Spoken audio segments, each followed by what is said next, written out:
ఒక చిన్న విషయం ఏంటంటే రేపు 8 తారీఖు నాడు అందరూ గుర్తుపెట్టుకోండి. రేపు 8 తారీఖు ఆగస్టు 8, 2026 హ్యాంగర్ స్ట్రైక్ అని ఆమరణ నిరాహార దీక్ష చేపడుతున్నారు మన కొందరు లీడర్సు, మన డ్రైవర్స్ అందరూ. ఓకే, ఇన్ని రోజులు ఎన్నో గొడవలు, ఎన్నో రాస్తారోకలు, ఎన్నో ర్యాలీలు, ఎన్నో మీటింగ్లు, ఎన్నో బందులు, ఎన్నో స్ట్రైక్స్, చాలా 10 ఏళ్ళ నుంచి నేను కూడా చూస్తూనే ఉన్నా, పాల్గొంటూనే ఉన్నా, వస్తూ పోతూనే ఉన్నా. ఓకే, ఇన్ని రోజులు పక్కన పెట్టండి. ఎన్ని చేసినా కొందరికి డౌట్ ఉంది, కొందరు అంటారు ఏమంటారంటే ఎన్ని చేసినా మనకి మారతలేదు అన్న అంటారు. అన్న మనము ఒకటి గుర్తుపెట్టుకోండి, యుద్ధం చేత కాని వాడే మధ్యలో ఆగిపోతాడు. యుద్ధం చేత కాని వాడే మధ్యలో ఆగిపోతాడు.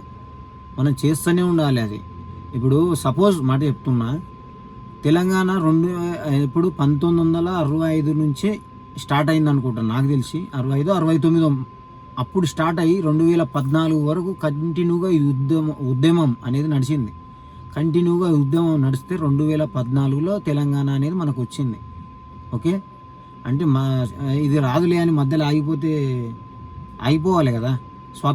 సపోజ్ స్వతంత్రం వేసుకోండి. స్వతంత్రానికి ఎన్ని సంవత్సరాలు, కొన్ని 100 సంవత్సరాలు కొట్లాడి చేసి ఇంకా ఇది రాదులే అని వదిలేస్తే కాదు కదా. ఏదో ఒక రోజు మనకు రేట్ కార్డ్ అనేది వస్తుంది. అది నమ్మకం పెట్టుకోవాలి. గుర్తుపెట్టుకోండి బాగా. మనం చేతగానోడే అది రాదంటాడు. ఖచ్చితంగా చేయాలి, ప్రయత్నం అనేది చేయాలి. ఖచ్చితంగా ప్రయత్నం అనేది మన వంతు, మనం ప్రయత్నం చేయాలి. అది సక్సెస్ అనేది ఆటోమేటిక్గా మనం ప్రయత్నం చేస్తే వస్తుంది. కానీ మనం అది కాదు, ఇది పోదు అని ఇంట్లో కూర్చుంటే రాదు. ఇది మన వాళ్ళకి చెప్తున్నా, డ్రైవర్లకు అర్థం చేసుకోండి బాగా. ఓకే, ఏదైనా చేయాలి, అన్నీ చేస్తేనే అవుతుంది అది. ఓకేనా, అర్థం చేసుకోండి.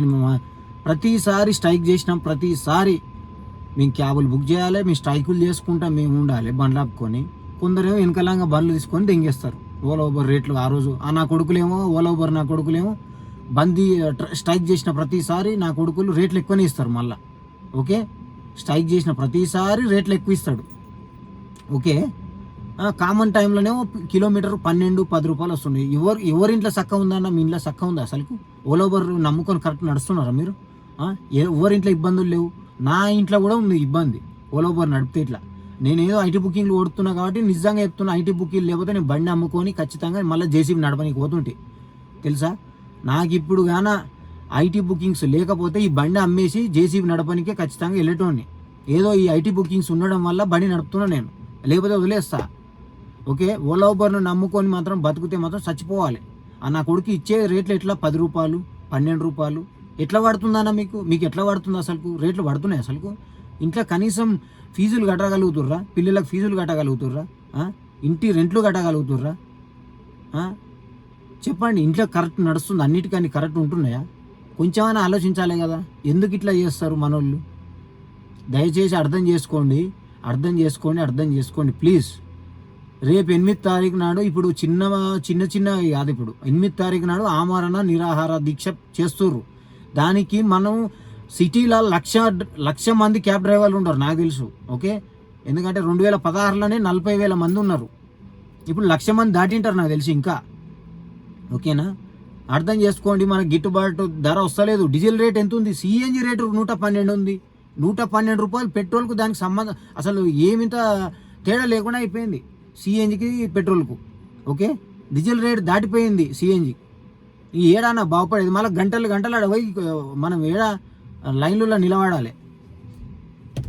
గంటలు లైన్లలో నిలబడాలి. ఓకేనా, ఎంత ఇబ్బంది ఉంటుంది, ఎన్ని కష్టాలు ఉండే డ్రైవర్లు. అర్థం చేసుకోండి అన్న. ఇంకా చాలా మంది రోడ్ల మీదే అనుకుంటారు డ్రైవర్లు. అన్న అంతేందుకన్నా, నేను కూడా ఇంట్లో హైదరాబాద్లో ఇల్లు పెట్టుకొని 2 జతలు 3 జతలు బట్టలు పెట్టుకొని బయట ఎన్నోసార్లు టాయిలెట్స్లో స్నానాలు చేసిన రోజులు నావే ఎవరివో కాదు, నేనే చేసిన ఎన్నోసార్లు తెలుసా. 1 సారి 2 సార్లు కాదు. ఎందుకు చేయాల్సి వచ్చింది అంత?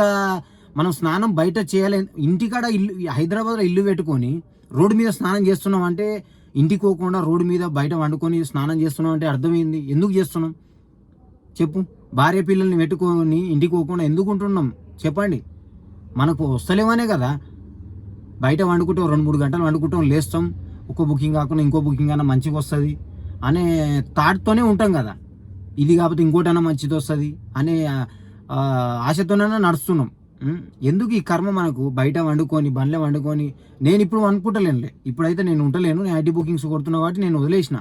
ఏదున్నా పొద్దున 4 గంటలకో 5 గంటలకో లేస్తా, ఐటీ బుకింగ్ తీసుకొని వస్తా, మళ్ళీ ఐటీ బుకింగ్ తీసుకొని వెళ్ళిపోతా. ఓకేనా? నాకు అట్లాంటి ప్రాబ్లం ఏం లేదు ఇప్పుడైతే. కాకపోతే ఓలా ఊబర్ను నమ్ముకొని చాలామంది డ్రైవర్లు ఉన్నారు. ఓకే, ఓలా ఊబర్ను నమ్ముకొని నడిపేటోళ్ళు చాలామంది డ్రైవర్లు ఉండరు కాబట్టి చెప్తున్నా. ఓకే, పాల్గొనండి. డ్రైవర్ల సంఖ్య ఎక్కువ కనబడితే అవతలోనికి దడ దడ దడ గుండెలో దడ దడ పుడుతుంది. ఓకే, మనం ఐక్యమత్యం అనేది ఎక్కువ ఉండాలి. మన డ్రైవర్ల నిజంగా చెప్తున్నా, డ్రైవర్లకు మన క్యాబ్ డ్రైవర్లకు ముఖ్యంగా చెప్తున్నా, క్యాబ్ డ్రైవర్లకు నిజంగా చెప్తున్నా, యూనిటీ అనేది తక్కువ ఉంది, చాలా అంటే చాలా తక్కువ ఉంది. మరి ఎందుకు అట్లా స్వార్థంతో ఆలోచిస్తారో నాకు ఇప్పటికి అర్థమైతే లేదు.